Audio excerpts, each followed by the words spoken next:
Let's talk about WPW. But before we get started, I'd just like to mention something real quick. While it is true that every WPW will have delta waves, not every rhythm that has a delta wave is WPW. There are other accessory pathways, as well as pre-excitation syndromes, that can cause delta waves. But that's a lesson for a different day. Today, we're going to talk about WPW. And before that, let's do a quick review of the anatomy and physiology of the heart. We know that in a normal heart, there is a superconductive pathway. You have the SA node, the internodal pathways, AV node, His bundle, left and right bundle branches, and finally the Purkinje network. And we know that anything outside of that is considered to be abnormal. Also, it is important to remember that in a normal heart, just like we have a non-conductive intraventricular septum wall that separates the two ventricles, there is also a non-conductive wall right between the atria and the ventricles. So, in a normal heart, the only area where an impulse should be able to travel from the atria into the ventricles is the AV node and the His bundle. And anything outside of that is abnormal. Now, what happens in the case of a WPW, you will have a patient who will have an accessory pathway between the atria and the ventricles, where an impulse can travel from the atria into the ventricles. So, when it comes to WPW, you actually have two different types. There's a type A and a type B. And there is a way to tell the difference on the EKG. And we'll talk about it here in a minute. The accessory pathway that is associated with WPW is known as the Kent bundle. And in the case of type A WPW, the Kent bundle is in the left atrium. In the case of type B WPW, the Kent bundle is in the right atrium. So what happens is that, let's say you have a patient that has type A WPW. So there's an accessory pathway here in between the left atrium and the left ventricle. What happens is that once an impulse is created from the SA node, presumably in this case, and it travels across the atria, it will hit the AV node. And we know what the job of the AV node is to hold the impulse to allow for atrial kick and ventricular filling. Well, the accessory pathway here doesn't have the same property as AV node. So once the impulse hits this accessory pathway, it will start to travel from the atria into the ventricle before the AV node has released the impulse.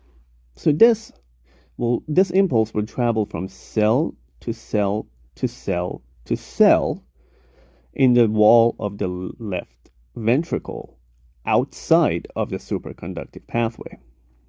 And it starts making its way down the left ventricle. What happens then is that the AV node will finally release the impulse. It shoots down through the trigger zone of the His bundle and comes down and catches up with that impulse. So what does this look like on the EKG paper? Well, it looks like a delta wave. Now remember, anytime we're depending on cell to cell to cell to cell transmission of an impulse, we're talking about time. And the longer it takes for an impulse to travel across the heart muscle, the wider your QRS complex is going to be.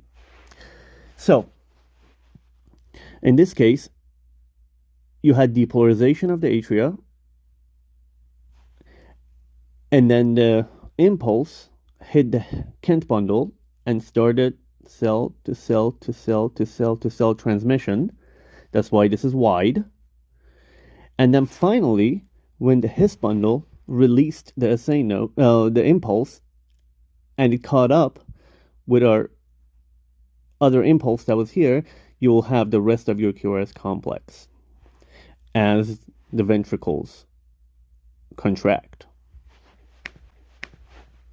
So that's what we call a delta wave. All right. And another key, very, very important thing to remember is that in the case of WPW, a huge diagnostic criteria is that you will have a short PR interval. Remember, because the AV node is holding the impulse, but the impulse still continues to travel down the left ventricle and start depolarizing the left ventricle, your PR interval is going to get shortened. So, what are the criteria for WPW? Obviously, the first thing that you have to have is a delta wave. The second thing you have to have is a QRS complex that's wider than 0.11 seconds. Thirdly, you will have abnormal T waves. So, abnormal T waves. As you can see here, we have a contralateral T wave, meaning we have a T wave that is going the opposite direction of the QRS complex.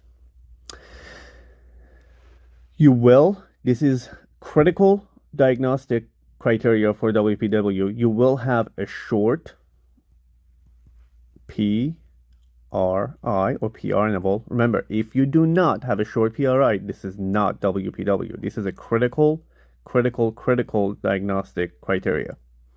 And lastly, WPW is typically associated with paroxysmal tachycardias. So meaning tachycardias that go in and out. All right, so now how do we tell the difference between type A and type B WPW on a 12-lead EKG? So right here we have an example of a type A WPW. And you find your answer in lead V1. So, in a case of a type A WPW, you want to go to your lead V1 and you want to look at your QRS complex. You have to have a QRS complex that is positively deflected, just like you see in this picture. And then you grab your pen or your pencil and you draw a line through it. If you can make it look like an A, you have a type A WPW, meaning the Kent bundle is in the left atrium. Let's look at a type B.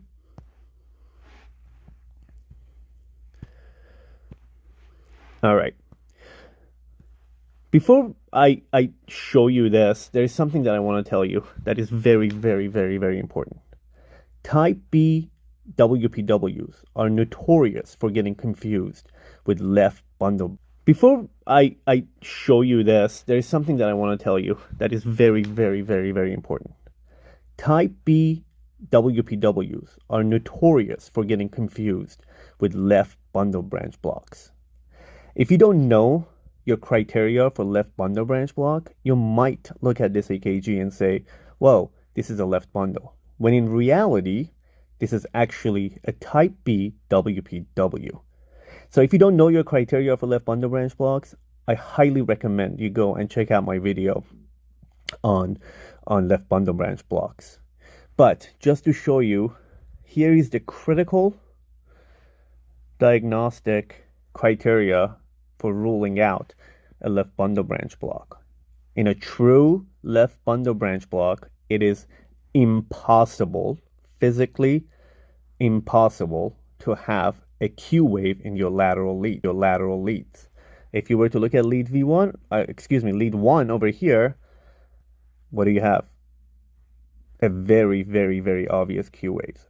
So this cannot be a left bundle branch block. It's impossible. Anyways, so let's look at this.